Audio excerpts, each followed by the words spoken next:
Well, hey, happy Sunday, and welcome to today's After Hours Trivia Club, broadcasting live from the cozy corners of Hardwood Holler here in the beautiful upstate of South Carolina. Now, this is where you need to grab your favorite drink, find a comfy spot, and do settle in. Tonight isn't just about trivia, it's about curiosity, memory, and the thrill of discovering something you didn't know that you already knew. We do usually go live on Sundays with After Hours Trivia Club, always at 7 p.m. Eastern and 4 p.m. Pacific. So do mark your calendars and don't be a stranger. Now, while our Hollywood magic robots do the painting, I will be serving up the clues, and you will be doing guessing in the chat. Tonight's categories: first, we will play a top 20 countdown of Audrey Hepburn's greatest films. Then we will uncover the top 20 gangster movies of all time. And finally, we will discover the top 20 Tom Cruise movies. And we're going to experiment with a slightly faster format on that third round. So I'll want to get your comments after that. And hey, don't forget to visit davidhansonart.com to snag some of the art from tonight's show. Every piece tells a story. And now, some of those can just hang on your wall at home. It's great to see the early bird in the house. Mr. King is here. Hopefully Arena will be in soon. And a special note tonight. This is our third show on the fiber optic internet, and we should be broadcasting in 1080p. I'm not sure if we're doing that or not, but we are on the fiber optic internet. So do let me know if it's noticeably better. Also, YouTube is now streaming to vertical mobile on one feed and landscape for TV and computers on another. So if you don't feel like you got the one you like, you might want to go to my channel and try the other one. It might look better. Who knows? So there are two feeds if you want to check that out. Now it's time to get it going. So let's fire up that first round.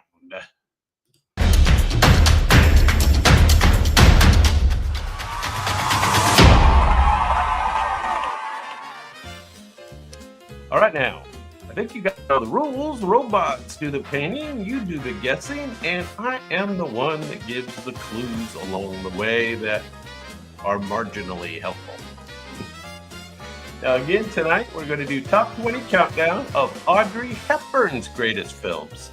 So they might start a little tough, then we'll work our way down the countdown. Number 20.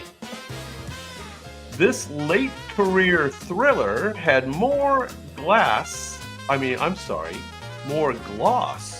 grit. It's based on a Sidney Sheldon novel, and it weaves through wealth, murder, and pharmaceuticals. Audrey plays a business heiress, and she's in way over her head. It's one of the few films where you'll see her in a corporate boardroom. I'm not sure I saw this. This is not charade. That's a great guess. That is incorrect. Try again. This is directed by the same man that was behind the Dr. No movie. It is a spy noir with perfume. Yes, spy noir with perfume. This is, kind of late in her career, 1979. 1979. Any other guesses? Going once, going twice. This one's called Bloodline. Bloodline. Despite lukewarm reviews, the film became a cult hit in Europe, proving even a mess, Audrey brought the elegance. There you go. All right. That's okay. Let's move on. We're going to get to the easier ones. Number 19. All the way back in 1959. A romantic jungle tale not remembered for its plot. Sounds like a commentary. Audrey stars opposite a young Anthony Perkins. Hey, Arena. Good to see you, babe. Arena is actually out of town tonight, so it's good to see her checking in. Her character, Rima, is as much myth as woman. This film's costumes alone could make it a botanical fashion week. Okay, something about a jungle, character's name is Rima. She's as much a myth as a woman. Yeah, you knew that. Very good. Very good, Kate. Hepburn loved animals. During the filming, she adopted the deer used on set, naming it LP. I think that's what it says. Or is it IP?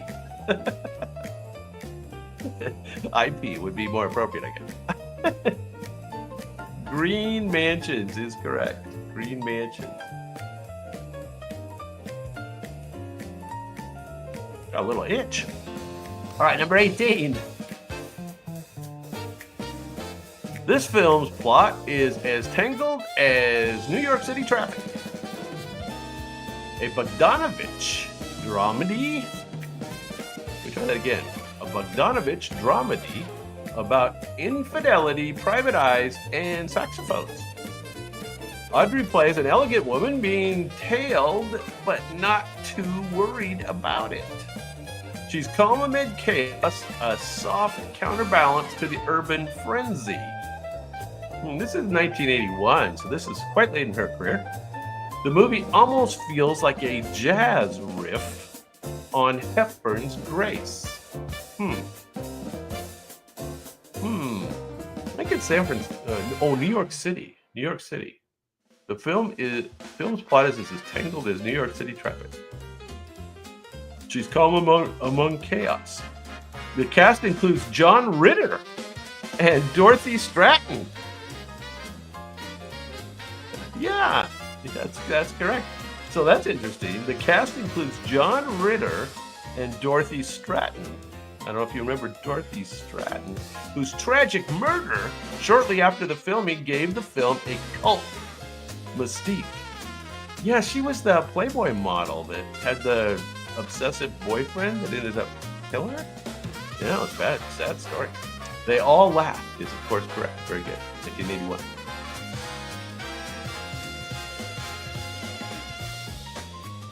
Got a little itch going on my nose there. Number 17. Here we go. This is all the way back in 1951, so we're jumping around 30 years. What's 30 years among friends? A British caper film that doesn't take itself too seriously. British caper. Audrey's screen time here is blink and you'll miss it. Uh-oh. This was one of her first ones. But it was her first real brush with feature film work. Alec Guinness leads the heist. Audrey is just a dainty cameo. Oh, so she's only in it for a bit. Still, you can spot her and say, there she is, before the fame. Now, this was actually released 2 years before Roman Holiday. This was a stepping stone for Hepburn's meteoric rise. Very good. Well, good, King. Doing good. You are correct. The Lavender Hill Mob, 1951. Now, have you actually seen the movie? I don't think you've even come across the movie before. But it was her first role, I believe. I think stepping stone. Well, the robots liked it. They put it at number 17. So there you go. I'm sure she had more than 20. All right, number 16. This is, again, late in her career, 1989. 1989. Steven Spielberg directed this ghostly romance. Ghostly romance. Hepburn plays an angelic figure in a white pantsuit. Her screen time is brief, but impactful. Her final film role, this is the last one. She helps Richard Dreyfuss find peace and pass the torch. It's her last bow on film and in spirit. Oh, you know this one too. Very good. You are correct. Audrey donated her entire salary from this film to UNICEF. That's right, she was heavy into the UNICEF thing. A fitting grace, note to humanitarian life. Yeah, a humanitarian life. She was always a philanthropist. Always is correct. Always is the operable. 1989, Steven Spielberg, Richard Dreyfuss. I guess what she was like his wife that had died and came back as an angel. I don't know, some story there. Oh, you saw it. Okay. Have I got the story right? Always. All right. Audrey Hepburn. We're counting them down. Top 20. Here's number 15. Okay. Then, you know, the clues are helpful. The myth of Robin Hood, but grayer, wiser, and achier. Sean Connery trades Bond gadgets for a longbow. Hepburn returns as a nun turned lover, Marion. The reunion is tender, bittersweet, and terminal. It's the what if epilogue to The Merry Men. All right. Yeah, very good. Okay, King, what year was Robin and Marion made? Robin and Marion with Sean Connery.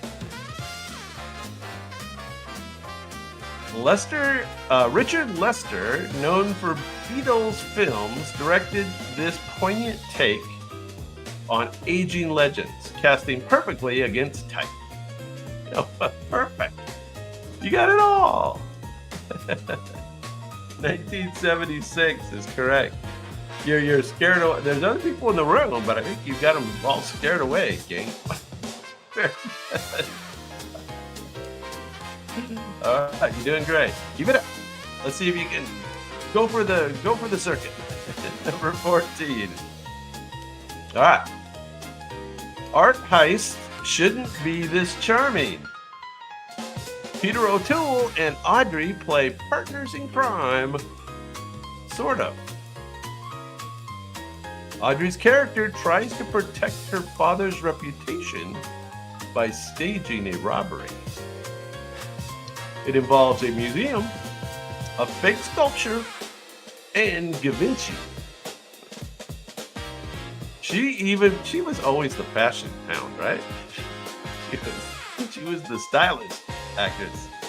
She even pulls off a ski mask like it's haute couture. Yeah, very good.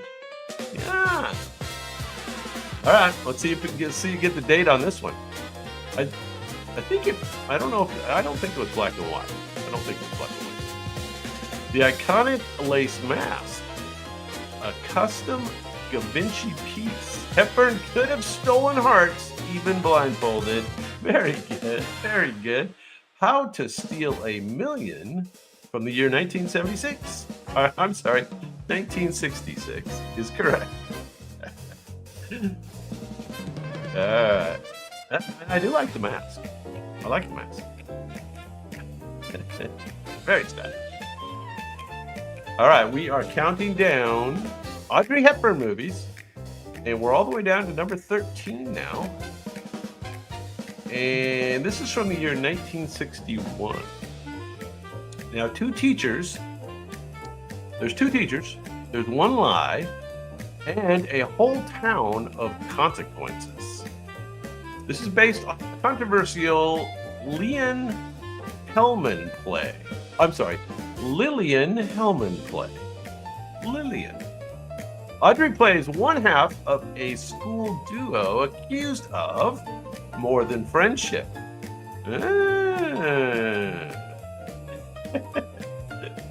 Now, I would ask you to get that other actress. Who's the other actress in this?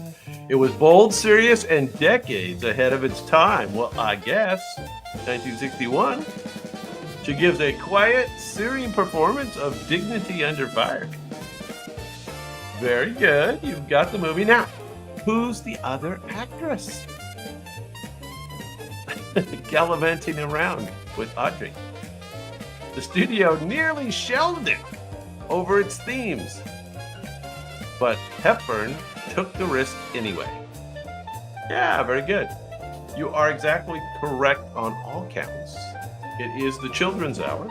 And again, I told you, I think it was from 1961. And Shirley MacLaine indeed is the other actress. Uh-oh, what's going on?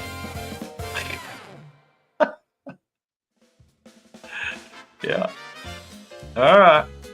We're down to number 12. And we're going to go back in time to 1956. Well, this is a classic. Arena, you might know this one. Tolstoy in Technicolor. Audrey plays Natasha Rostova, young, hopeful, and heartbreak bound. She moves from girlish giddiness to hard-won wisdom. Yeah. Tolstoy in Technicolor. Henry Fonda and Matt Farrer round out the triangle.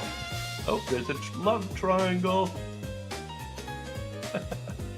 You don't watch this one for historical accuracy. Just grace and gowns. All right, so apparently it wasn't perfectly to the book. She actually studied Russian dance and dialects for months, only for her voice to be dubbed in the final cut. I guess she didn't get the Russian accent just right. They dubbed her voice. What's up with that? You are correct on everything, of course. War and Peace from 1956. Natasha Rostova. There she is. Okay. All right. We're down to number 11. Audrey Hepburn, Countdown. 1964. A screenwriter procrastinates and Audrey plays his muse. It's Hollywood satire in a Parisian package. Now I'm going to ask you to get her co-star on this one. He's barely written in. She's carrying the plot. They daydream their way through genre mashups. It's a comedy about movies within a movie with movie stars. This sounds interesting. This is a meta rom-com. Oh, this is not Roman Holiday. I am sorry. This Roman Holiday, of course, was her big breakout, and that was in black and white, I believe. Anyway, we might get to it later. This meta rom-com was filmed years after this actor and Hepburn had a real-life romance. Awkward tension included.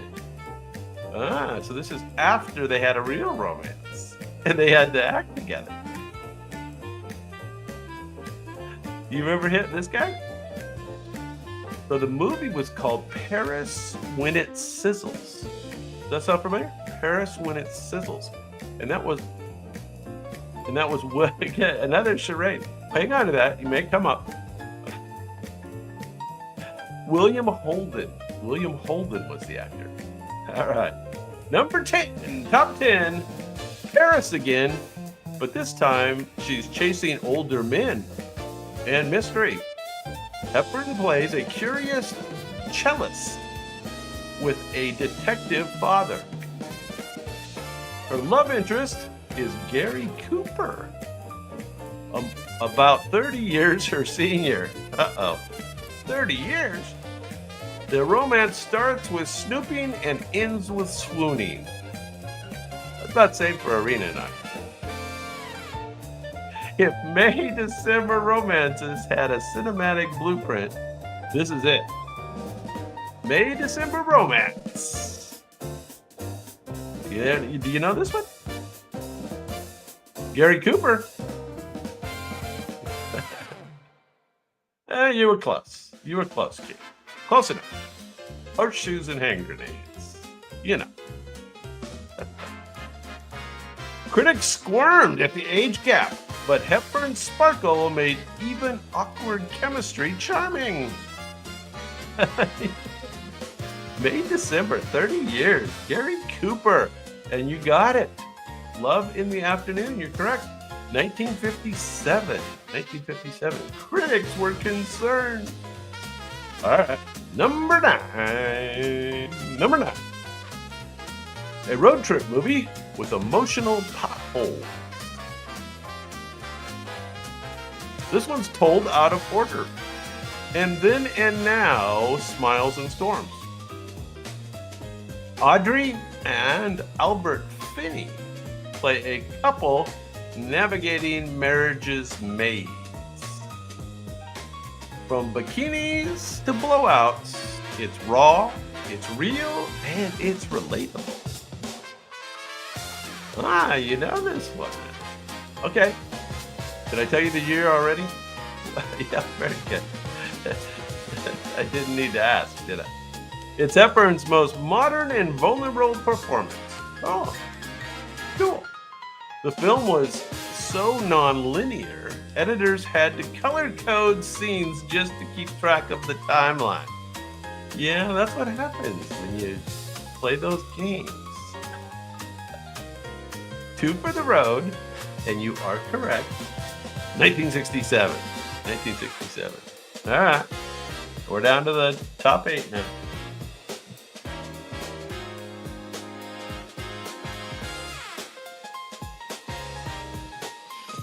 Here we go. There he is. Albert Finney for the win. Ooh, gets a kiss. She kisses them all, doesn't she? Look at that. Number 8. Yes, she's an actress. Number 8. Oh, this was a kind of scary one. I remember seeing this. I'm probably at the drive-in, back in my parents' car. Home invasion horror, but classy. Audrey plays a blind woman, I remember this vividly, alone with deadly criminals. Isn't that weird? I remember this. I remember in the back of the station wagon in my pajamas. The lights go out, the tension ramps up, and she fights back. Alan Arkin's villain is disturbing, but Hepburn's terror feels real. All right, do you remember this one? Like I said, I definitely remember it. Yes. Did she win an award for this one? I'm thinking she might have. You'll never leave your kitchen drawers unlocked again. Yeah, I don't think I ever did the rest of my life. Yes, 67. Movie theaters were instructed to dim the lights to total darkness during the climax. Audiences screamed louder than at the horror films. Yeah, I do remember it. And I did keep my kitchen drawers closed. I don't know how you can't really lock kitchen drawers, can you? I don't know about that. Wait Until Dark, of course, 1967. All right, here we go, number 7. Number 7, One Woman, One Convent, A Crisis of Faith.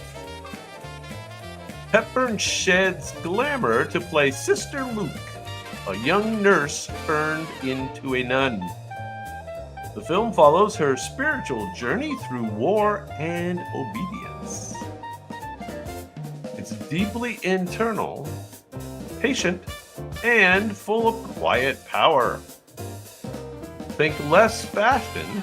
Yeah, I mean, there's not many fashion options, right? If you're done, you kind of wear one thing. Think less fashion, more existential struggle. Yeah, okay. Well, yeah, I guess anybody could have guessed that. You picked him first. Yep, yep, you got it. I was 1 year old. 1959. 1950. The Nun's Story. Hepburn called this her most personally resonant role. Her own father had abandoned her for fascist causes. That's rough. Her father abandoned her for politics. Bummer. Shouldn't laugh. Number six. Here we go. Fashion, philosophy, and Fred Astaire. Audrey starts as a bookworm, but ends up as a supermodel. The usual story. From Paris runways to jazz cellars, it's a musical fairy tale. She sings, dances, and wears that iconic red dress. It is visually gorgeous as a Vogue spread in motion. Yeah, there it is. Yeah. It's one of her most famous roles, right? It's number 6 on our list. The photo shoot montage was based on real life magazine editorials. Literally left off the page. And yes, you are correct in all regard. Funny Face, 1957, number 6 on our Audrey Hepburn top movie countdown. Fred Astaire, fashion and philosophy. Funny Face. There you go. All right. Oh, there she goes. This is one of the best little movies, I think. Yeah. Very good. Iconic red dress. All right, King. You've been waiting for this one.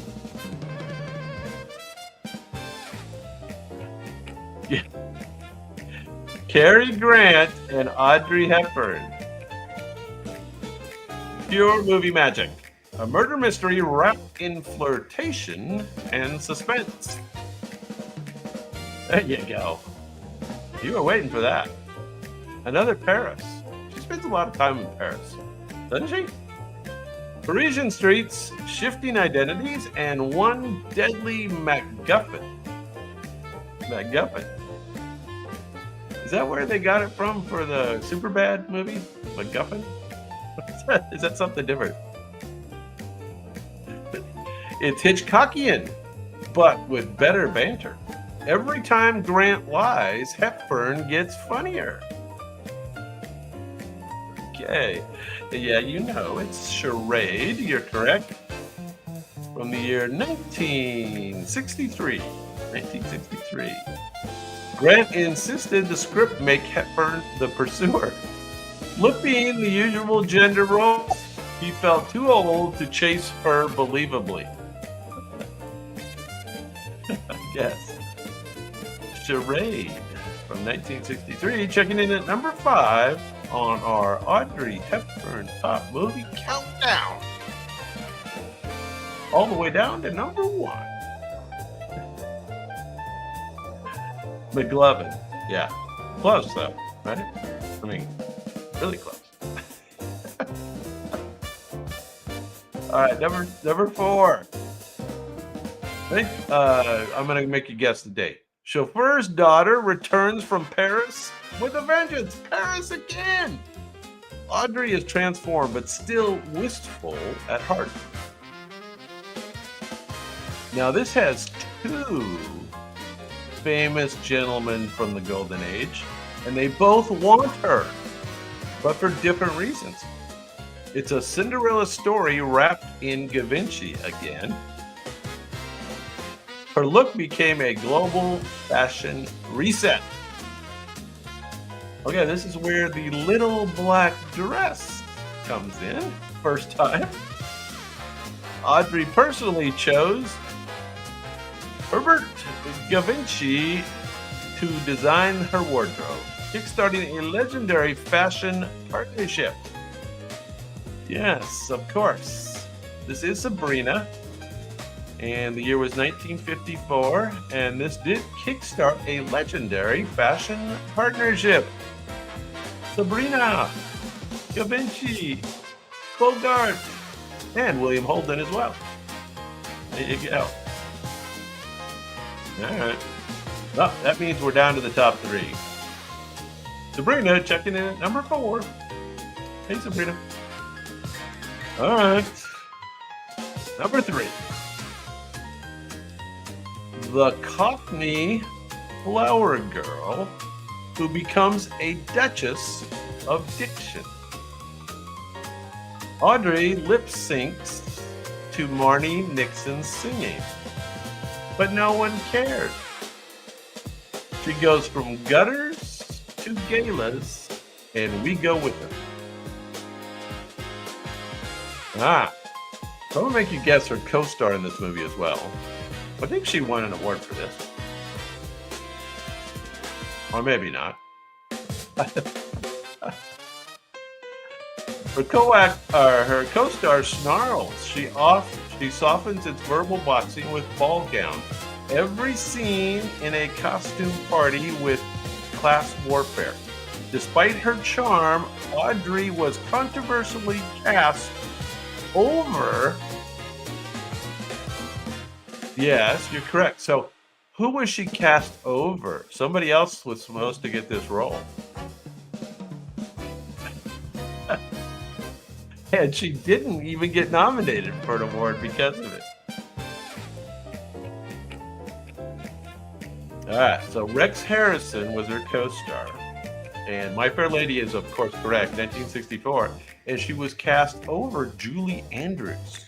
Julie Andrews. Sound of Music fame. There you go.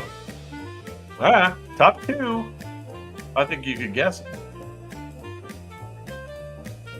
A princess walks off the job for one glorious... I'm not going to say the next clue. Her co-star plays the American reporter who finds her. Then rides Gelato and Heartbreak, La Dolce Vita. Yeah, well, that's what everybody else thought too, King. Everybody else thought Julie would make it.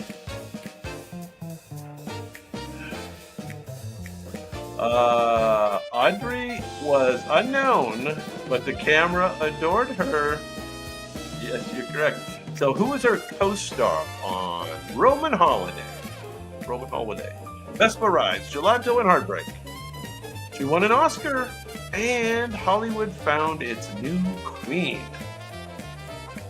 Her co-star insisted Audrey get co-star billing after seeing her first scene. He knew instantly she had to steal the show. All right, there she is. Gregory Peck is correct. Very good. Gregory Peck. Roman Holiday. Launching a career. The Vespa Rides. There they are on the stairs. Spanish Steps. Yes. When in Rome.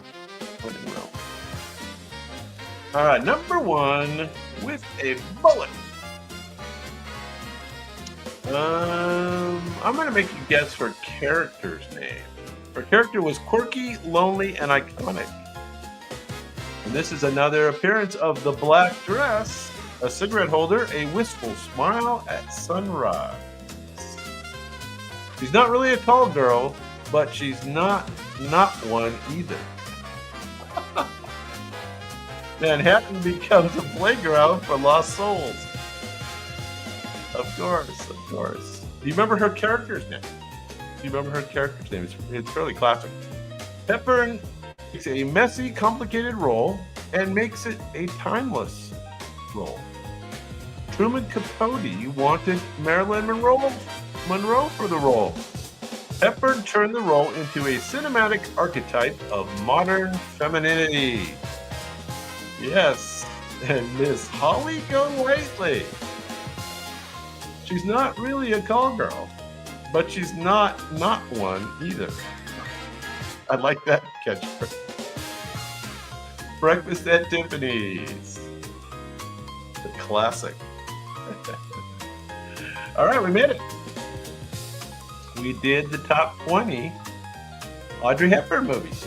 And that was pretty fun. And I don't know, you got 95% there, I think, King. You're pretty close. All righty. Well, thank you for doing that round. Let's do a 2-minute intermission where we'll have a lightning round. And we'll be back for round 2. Let me throw up the lightning round. This is going to be top 20 Brad Pitt movies. Brad Pitt movies. I'll be right back.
All righty. Well, you got most of those. You got a couple of them out of order, so I'm not sure how you did that, but that was good.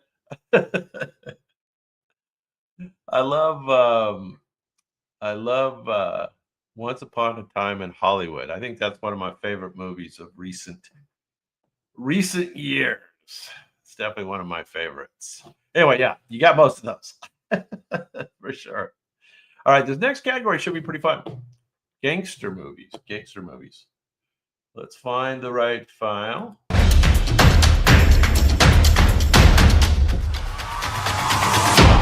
We'll get it going.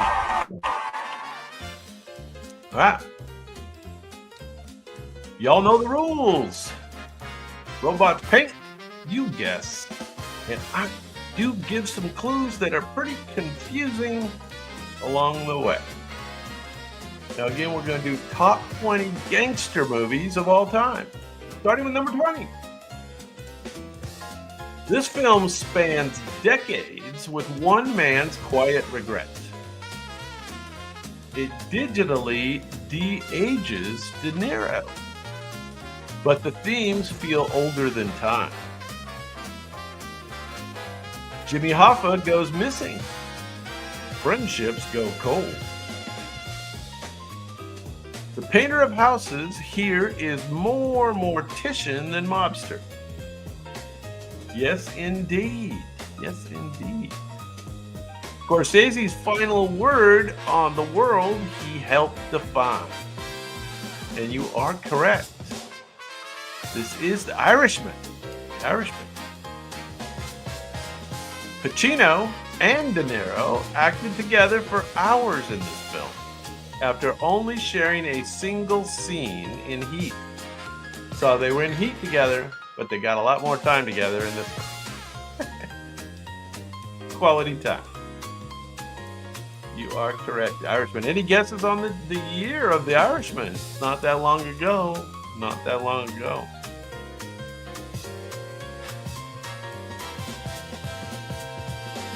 Yeah. Oh, yeah. It's crazy how this is number 20, right? There's that many good ones. So there you go. 2019. 2019 was the year. All right. Well, that was number 20. We all know how the game is played now. Join in if you're new in the room. Give King a run. Let's go. Throw some guesses out there. Number 19. Guilt and street violence in Little Italy. Scorsese's first personal plunge into Catholic conscience and crime. Robert De Niro's Johnny Boy is a walking firecracker. So Robert De Niro's one of them. And I'll make you guess the other actor who plays the conflicted soul who keeps forgiving him. It's the first heartbeat of a lifelong mob obsession. The church where his co-star's character prays was Scorsese's actual childhood parish. So that's interesting. Yeah, very good. And who's the co-star? Robert De Niro's is Johnny Boy, and he co-stars with a famous other acting mobster. And the church where they prayed is actually Scorsese's childhood parish, Mean Streets. That's kind of a cool little bit of trivia. Harvey Keitel. He'll make an appearance in many of these movies, I would say. Yeah, very good. You had it. All right, number 18. Number 18. The saddest thing in life is wasted talent. This tale balances mafia charm with a father's warnings. And once again, Mr. De Niro directed it, but Chaz Palminteri wrote the life it's based on. A boy must choose between a hardworking dad and a local mob boss. So a story old as time. The father tries to warn the son about the mob. It's half coming of age, half morality play, with some muscle. They show a lot of muscle. A lot of the wife beater t-shirts. Correct. Very good. Any idea what year that movie was made? You are correct. It is A Bronx Tale. A Bronx Tale. The story is so personal to Palminteri, he originally refused to sell the rights unless he could star in it. Oh, so the young guy wrote it, I guess.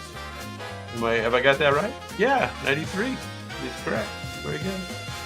Kind of an interesting backstory. Yeah. Chaz Palminteri. Yeah. All right. Robots liked it. Number 17. Now this picture is Gangster. The picture is Gangster. This gangster film takes place far from New York or Chicago. Instead, we are in Rio, and the stakes are just as deadly. Non-professional actors bring gritty realism to the fabulous. It tracks children growing up into crime bosses and corpses. Yeah.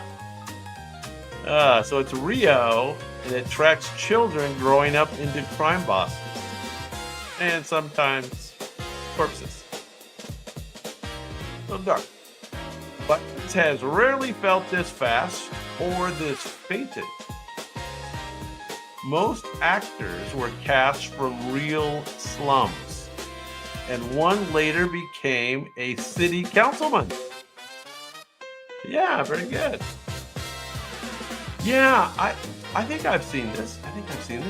It seems very familiar. That this particular picture is something else, right? There he is. City of God is correct. City of God from the year 2002. There we go. It's on the gangster list. All right. Number 16. More of a classic gangster movie. Forget about it. Becomes code for moral erosion. Johnny Depp goes undercover, but his heart gets compromised. Al Pacino's aging mobster is tired, he's sweet, and he's quietly doomed. He's sweet. Friendship becomes a casualty of FBI loyalty. It's based on a true story of betrayal from the inside. Yeah, very good. Very good. Any guesses on the year? Joe Pistone, or Pistone, I'm not sure how you pronounce that. Joe Pistone, the real Donnie, was so deep undercover the mafia still had a price on his head years later. There you go. And you are correct in all regards. This is indeed Donnie Brasco. Donnie Brasco. Would you say Brasco or Brasco? It's Donnie. 1997. 1977. Yeah. That's a mobster movie. All right. All right, now I love this next one. Great movie. Number 15.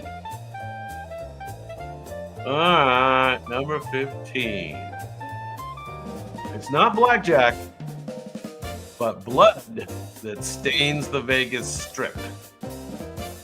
Scorsese paints the 1970s with neon and body counts.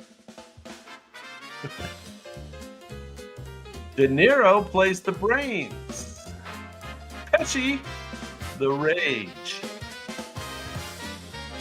And maybe you can guess the actors. Who is the actress, the blonde in this one? She's the one who actually steals the spotlight. This film is about greed with a wedding ring and a knife behind the back. When the chips fall, it's house rules, and the house always wins. All right, very good. And the actress? Do you know the actress? Who is that blonde lady in that movie? She was good.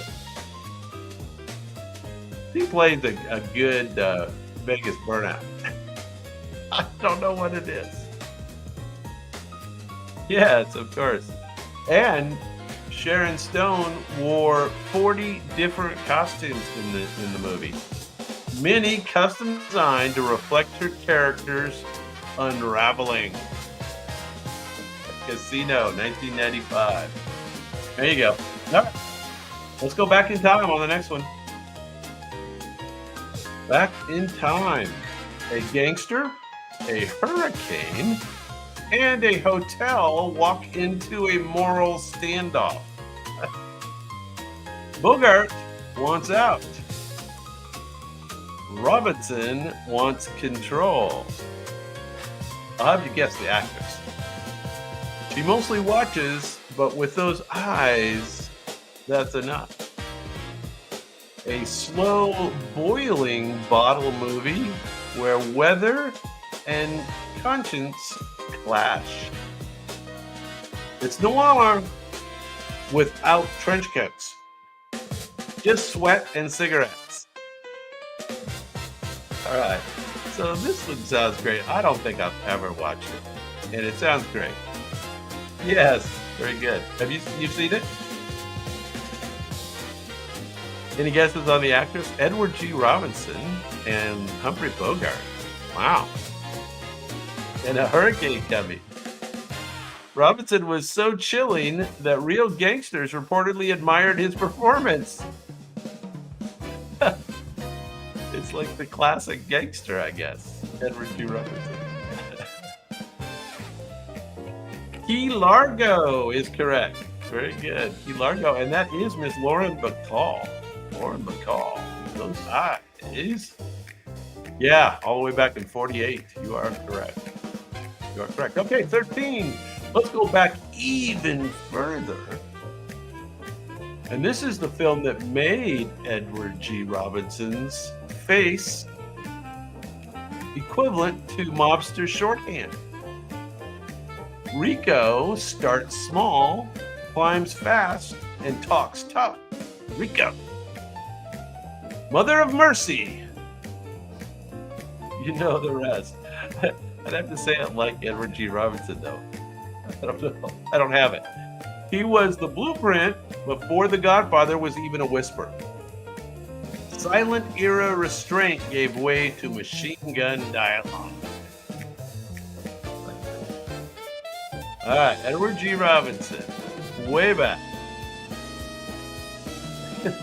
It was one of the first films condemned by moral watchdogs, sparking the Hays Code crackdown. Ah. So this movie actually made them crack down on violence in movies. No, it's not Scarface, but hang on to that. You're a little bit clairvoyant. It is from the year 1931. 1931. Edward G. Robinson in a movie called Little Caesar. Little Caesar. It's like he goes in for a kiss here. I don't know if it's one of those mobster kisses. I'm not sure. I don't know. Grok's getting crazy there. All right. So, the next movie, this is the remake. I will give you that clue. It's the remake. Say hello to cocaine cinematic mascot. Al Pacino trades his Corleone cool for full volume swagger. yeah, you had it, but hang on to the other one because this is the remake. Does that make sense? Miami's neon and gunfire set the stage for 1980s anti-hero. He is an anti-hero. And how about this? What was the character's name? I mean, Scarface, but what was his actual name? Over the top, yes. Underquoted, never. Yes. Lots of quotes from this movie. And yet, my favorite scene, the chainsaw scene was so intense it nearly got the film an X rating.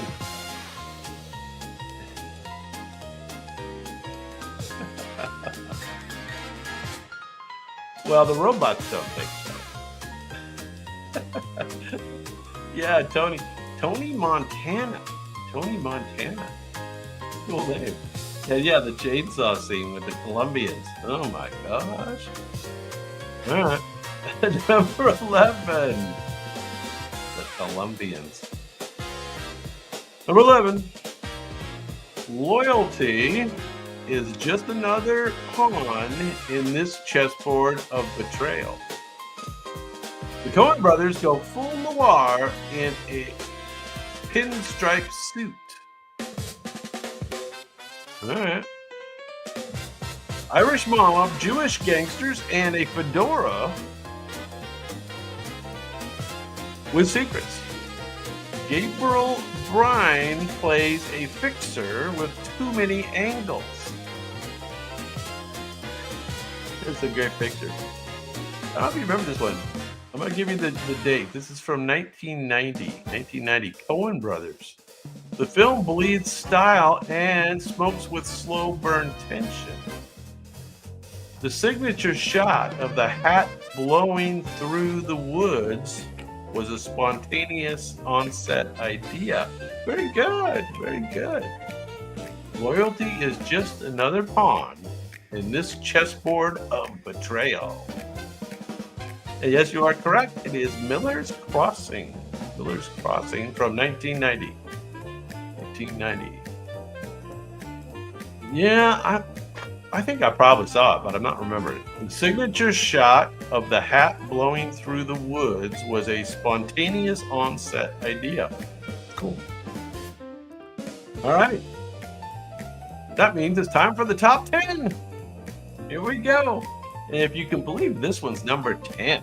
Oh my gosh. A cat and mouse game where the cat might be wearing a badge. Boston accents and double crosses fly fast. DiCaprio's undercover, Damon's two-faced, and Nicholson is unhinged. What's new? That all sounds right. DiCaprio's undercover, Damon's two-faced, and Nicholson's unhinged. Identity is a costume. Survival is a gamble. The rat in the final shot says it all. Yes, of course. The rat in the final shot says it all. Scorsese's he finally won his Best Director Oscar for this. They finally gave it to him.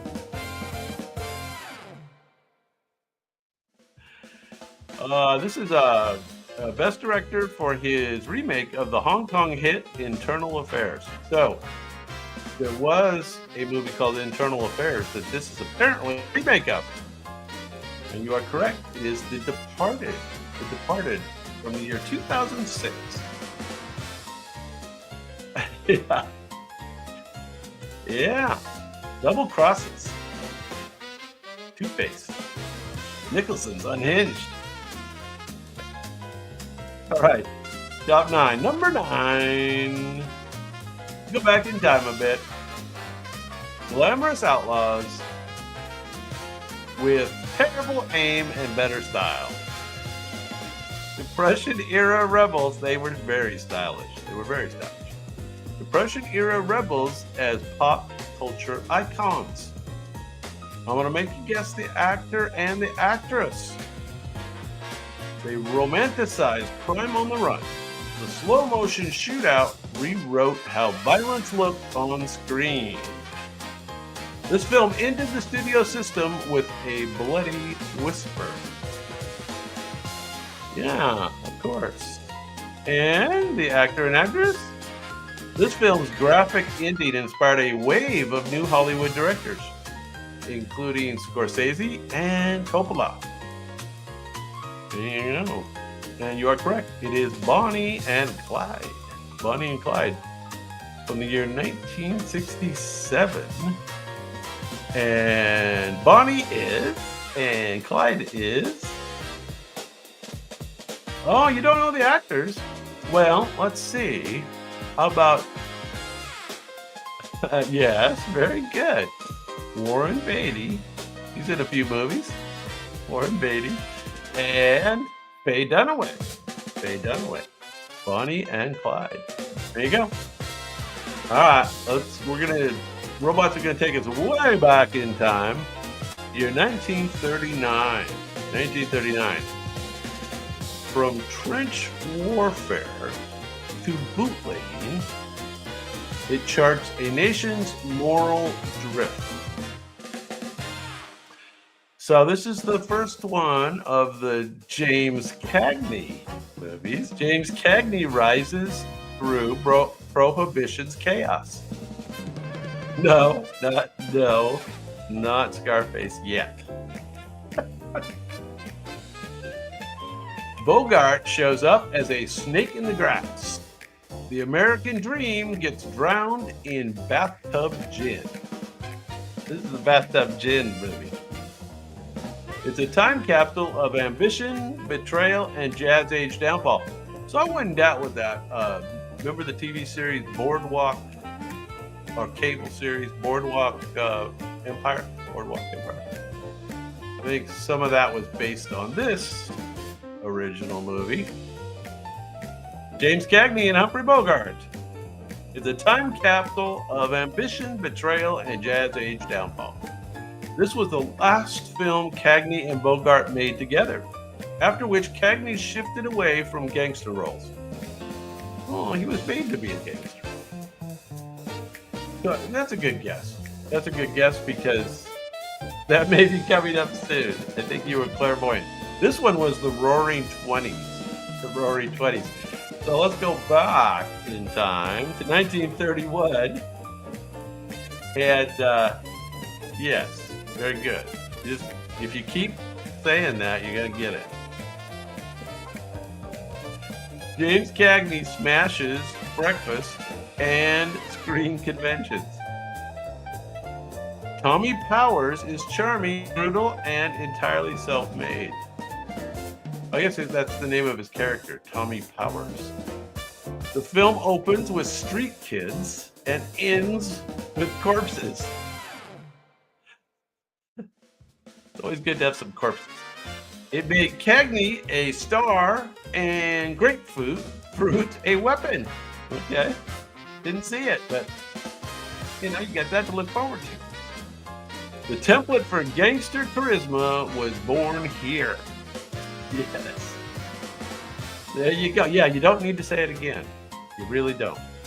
The infamous grapefruit in the face scene was unscripted. Actress Mae Clark wasn't warned about it.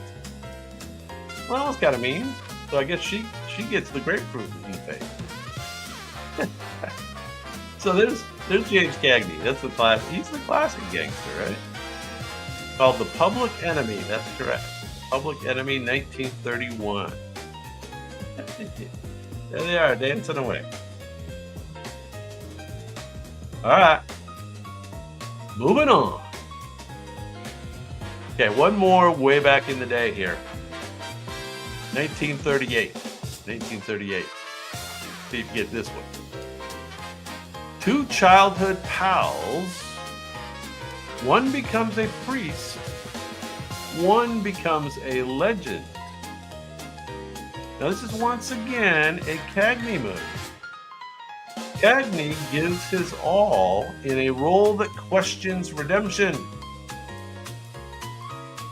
The dead-end kids idolize a crook who might fake fear for them. The electric chair looms like a final exam in morality. Yeah, very good. Very good. You may cry at the last walk, if he was bluffing or not. The ambiguity of Cagney's final act has been debated for decades. He took the secret to his grave. There you go. One becomes a priest and one becomes a legend. And you are correct. It is Angels with Dirty Faces. Angels with Dirty Faces. All the way back in 1938. And the robots liked it. Put it on their top 20 gangster movie countdown. Well, that means we're down to the top 5. Top 5. Now, I need the exact correct answer on this one. Very important. Number 5. Past and present walk side by side through crime's legacy. So it's partly a prequel, partly a sequel. Young Vito builds an empire. His son dismantles it with silence. Pacino grows colder. De Niro glows with quiet power. Loyalty dies slowly in a boat. That's a dark scene. Very good. You have the correct answer. We do use Roman numerals typically, so you did have that one. You know what year Godfather 2 was? You know what year Godfather 2 was? It's not just a sequel, it's a Shakespearean saga. Yes, it is. This was the first sequel to win Best Picture. So there is that. That is a bit of trivia, right? I mean, it is the first sequel movie to win a Best Picture. And still the only one that outshines its predecessor in most fans' eyes. Not the robots, though. All right. Number 4. Now, this one goes back to 1932, and we have been talking about it a bit. Before Pacino shouted it, Paul Muni glared it. This is based loosely on Al Capone's real-life rise.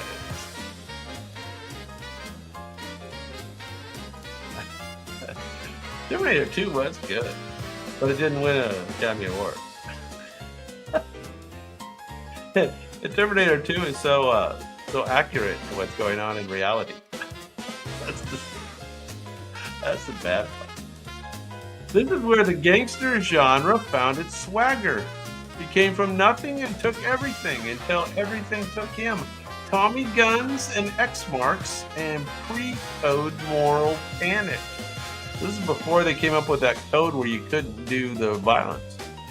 This is where the gangster genre found its swagger. The film was so controversial, it was banned in multiple states and later re-released with heavy edits.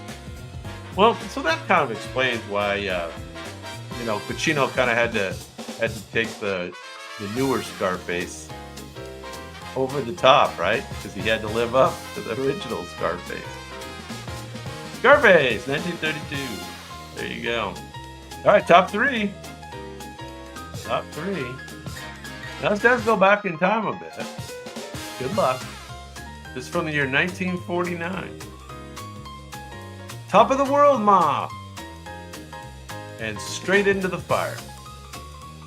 That's right. There was a fire involved in this. Cagney plays a mother-obsessed maniac with a migraine and a gun. The heist is great, but the unraveling is greater. He's not a gangster. He's a psychological case study. This is he's explosive in every sense of the word. Very good. Very good. Did you see this one? This is another Cagney. Cagney is quite the monster. This was Cagney's last gangster film and his most unhinged, ending in one of cinema's biggest literal bangs. So this must be him starting the fire where the whole thing explodes or something. Top of the World, Ma! You are correct. It is White Heat. White Heat from 1949. Cagney's last gangster film.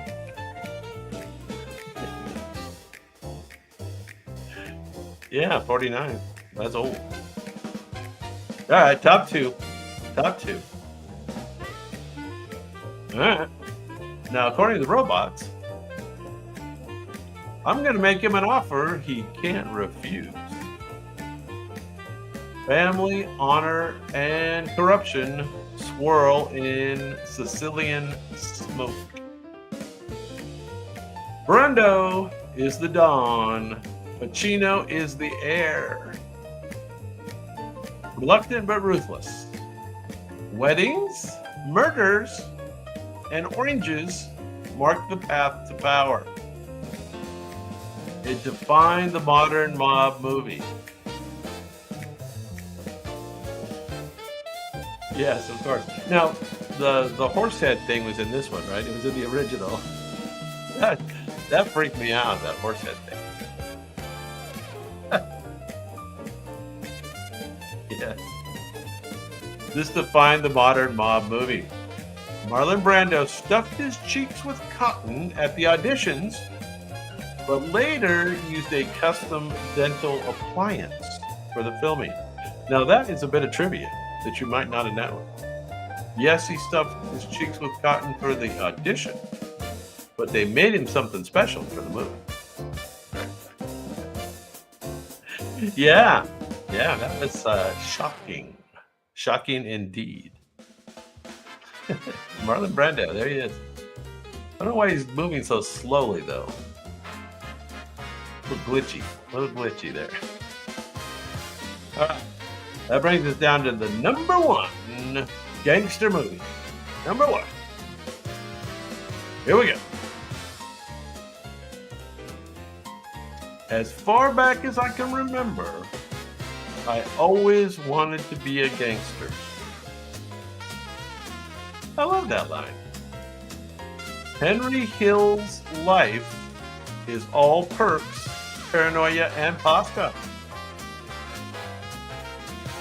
All right, I'm going to make you guess all the stars. Classic gangsters. Cat's Frozen Faces. This is number one gangster movie. And a killer soundtrack. Good soundtrack, too. It's not just a movie, it's an adrenaline shot to the genre. The funny house scene was improvised. Pesci based it on real-life mobster moments that once left a room dead silent. All right, there we go. Go Pesci. Ray Liotta. Robert De Niro. Very good. Very good. You got him. I don't know who the other guy is. Can't remember.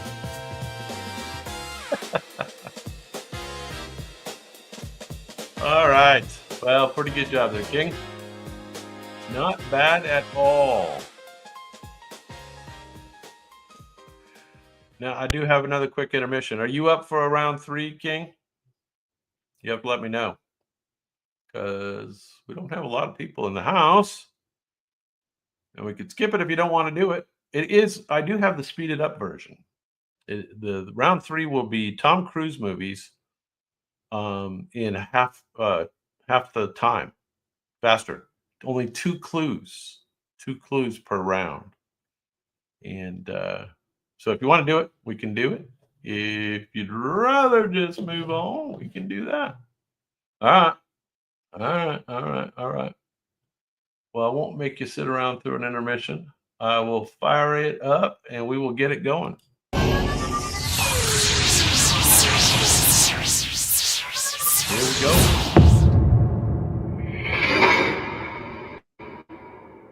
All right. Y'all know the rules. Robots do the painting. That means you have to guess the answers. And I will give you some clues that are sure to confuse you along the way. And again, this is a faster round than usual to try it out. Just 2 clues for each movie. We're going to get the top 20 Tom Cruise movies. Okay? So, beyond the ball. Tom Cruise plays a U.S. senator defending a controversial war policy through tense conversations. There's more ideological tension than action, with Cruise sparring intellectually with Meryl Streep. All right, that's all you get. Oh, you know it. Very good. Very good. Very good. You are correct. This is Lions for Lambs. Lions for Lambs from the year 2007.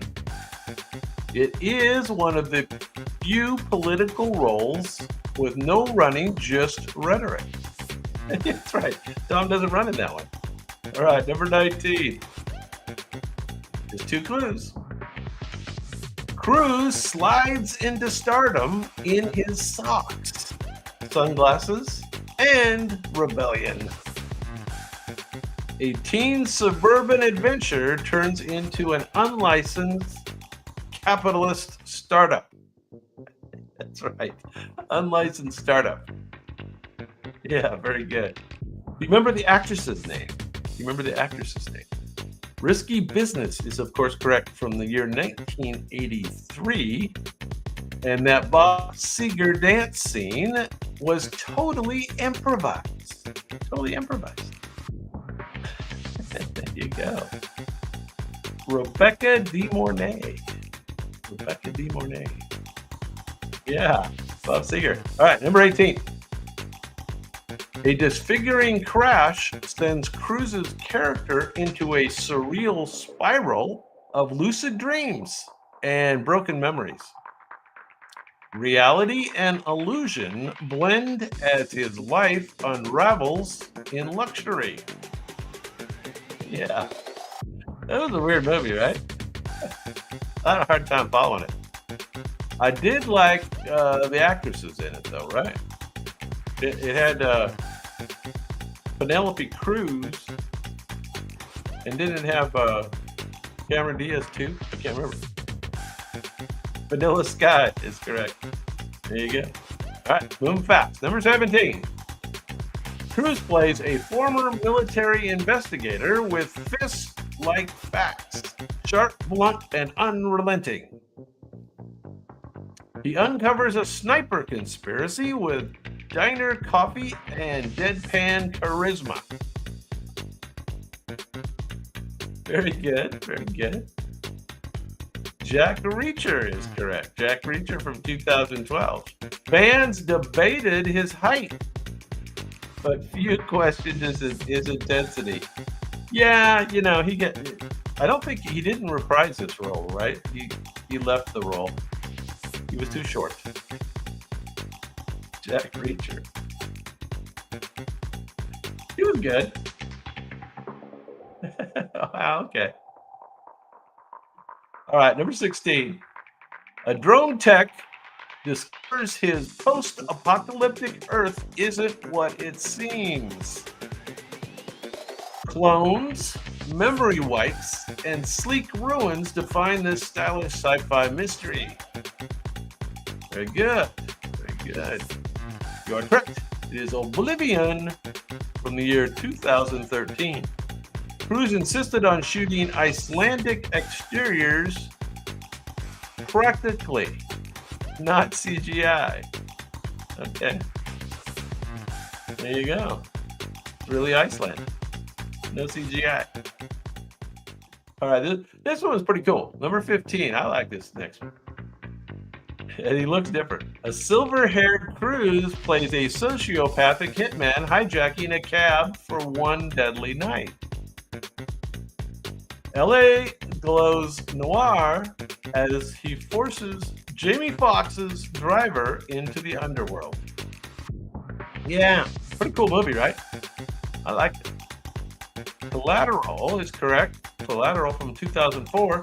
Cruz trained secretly as a FedEx delivery guy to prep for blending in.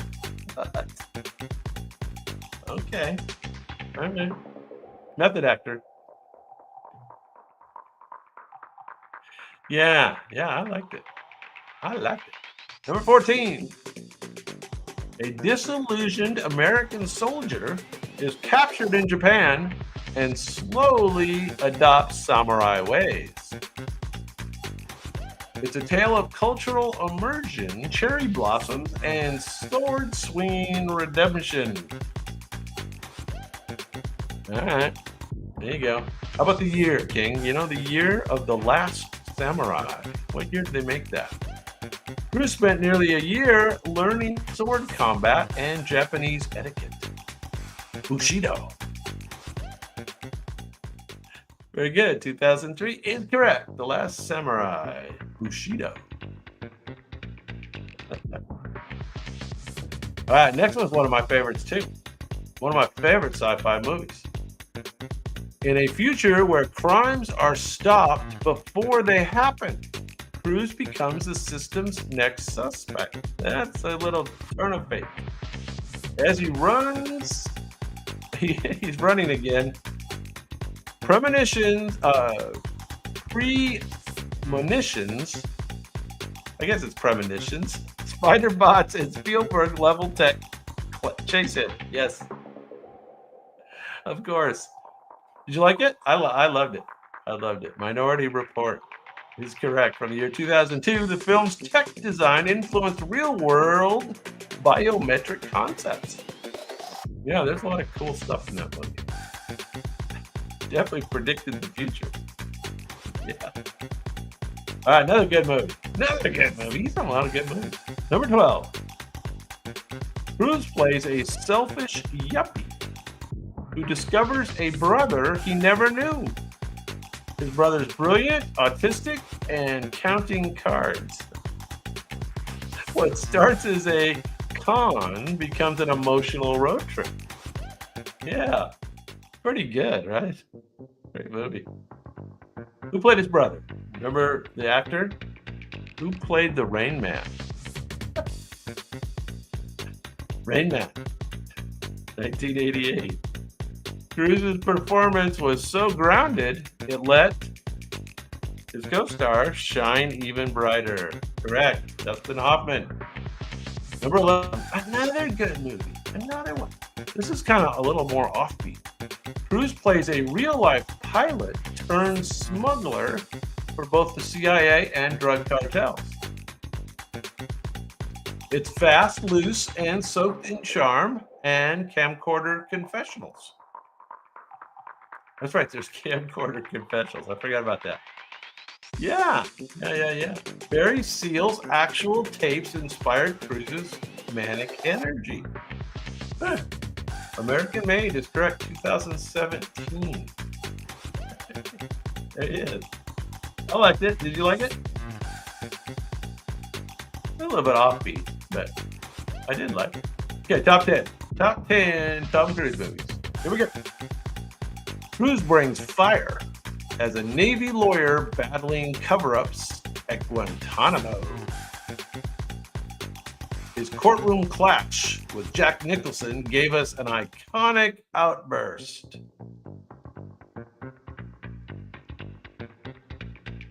Yes. Of course, A Few Good Men from the year 1992. You Can't Handle the Truth was almost cut out of the movie until live audiences roared. Now, how could they cut that out of the movie? That makes no sense. No sense. A Few Good Men, 1992. There you go. Number 9. And another one of my favorites. There's a lot of favorites. This plays the flamboyant and cruel vampire stealing scenes from...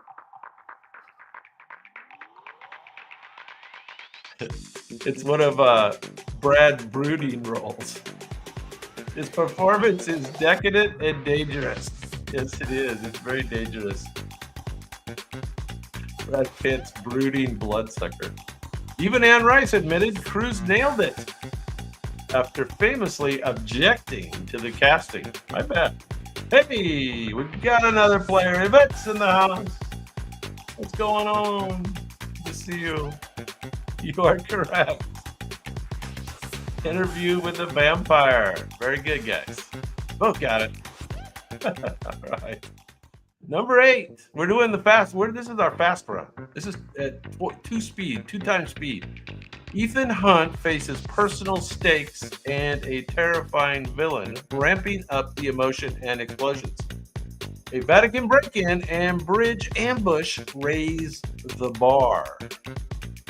All right, like I say, we're on 2 times speed for this Tom Cruise list. Okay, I need the exact correct answer. Okay, I need the exact correct answer. Or I need a number. There you go. Very good.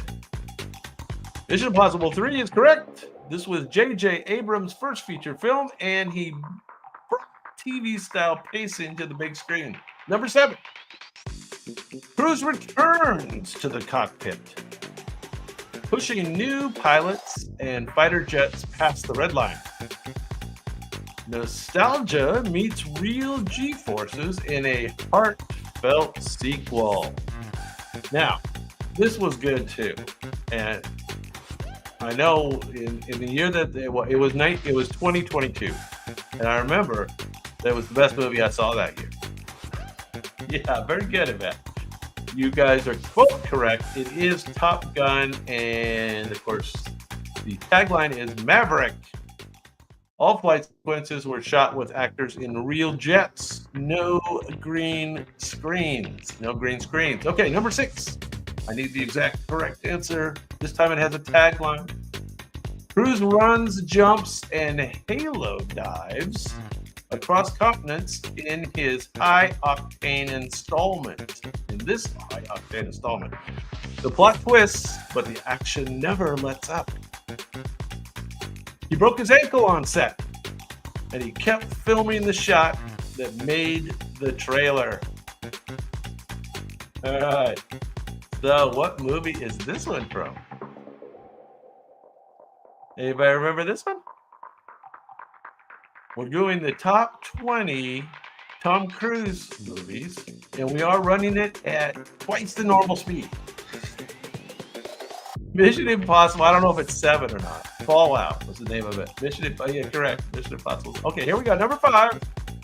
Cruise transforms into a real-life vet named Ron Kovic. From patriotic Marine to anti-war activist. It's raw, political, and painfully honest. Who remembers this one? There you go. Very good, King. This role earned him his first Oscar nomination and changed how people saw him. Changed how people saw him. There you go. Now it was number 5 on the Tom Cruise list at 2 times speed. We are going through these quickly. Usually we'll have 5 clues, and it'll take about 1.5 minutes each one. This one's 45 seconds and 2 clues. Cruise plays a toxic guru, this one's harder, whose breakdown reveals deep emotional scars. It's a bold, strange, and frog-filled drama of intersecting lives. I'm not sure what that means. His monologue at his father's deathbed earned him a rare supporting actor Oscar nod. There you go. You're correct. So I guess he was actually the supporting lead. Magnolia is correct. From the year 1999. 1999. Best supporting actor nomination. There you go. Okay, we're down to the top 3. Top 3. This is the original. Maverick lives fast, flies faster, and cries just once. It's a Reagan-era fantasy of cool jets and cooler jackets. Yes, the jackets are good. Navy recruitment surged after this film. Yeah, of course. Of course. And what was his co-star's name there? What's the actress's name? Top Gun is correct, from 1986. Top Gun Fever was real. Kelly McGinnis. Kelly McGinnis, in case you didn't get it. Okay, top 2. Top 2 Tom Cruise movies. Cruise introduces Ethan Hunt with poise, paranoia, and a silent rope drop. This stylish spy reboot kicked off a franchise that never stops running. So obviously this was originally a series, right? TV series. And then they brought it back as a movie. And do you know the year that the first one was made? The year that the first one was made. She kind of looks like a Deborah King. Or a Kelly. One or the other. Mission Impossible is correct. 1996. 1996. There you go. Okay, you got it. Okay, top 1. Robots love this movie. Cruise dies repeatedly in this time loop alien war, learning how to fight back. It's a sci-fi with brains, humor, and his co-star with a sword. The original title bombed, but word of mouth made it a cult classic. All right, that's correct. Who was his co-star? She's on the right there that's kind of cut off. by the picture. You are correct. It is Edge of Tomorrow. The robots obviously loved it, putting it #1 on the Tom Cruise movie list. All right, Emily Blunt. Very good. Okay, so I don't know, Yvette, if you've played the game before. Your name seems familiar. You might have been here before, but I don't know if you guys liked the real fast speed or not. What'd you guys think of the fast speed? Did you like that? Or no? Maybe not. All right. Well, okay, first time. Well, so normally you get twice as much time, and I give a few more clues. It's a little bit more of a chit chat. But once in a while, especially if we do a best of, I think we'll bring it back at 2 times speed like that, and do just the 2 clues. So hopefully the little mixing and matching will go well. Anyway, I have some bad news that I do need to take a week off. I've got a prior engagement next Sunday night. We're skipping the Wednesday for now. We're trying to consolidate the show. Had a little trouble building back viewers. Holiday season, I don't know, something. We're gonna do Sundays for a while, and we are back at 7 o'clock, King. Hopefully that's a little bit helpful. I think it's the best for the show, so we're back at 7, and I do need to skip next week, so there'll be no show on the 30th, November 30th, but we'll be back again 2 weeks from tonight on 12/7, and we will be featuring Marilyn Monroe top 20 movies and top Steven Spielberg movies. And I don't remember the other one. Let's see. And new wave bands. Little mix up there with pop culture. All right, man. Anyway, yeah, you definitely smashed it tonight, King. All right, now to close it out tonight, I do have a reprise of all the little videos from us. So a compilation of all the little videos. You can watch those and see what we played earlier. And I do appreciate you guys showing up, and hopefully you'll come back again. We'll see you.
Join us live on Sundays at 7 p.m. Eastern Time.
live on Sundays at 7 p.m. Eastern Time.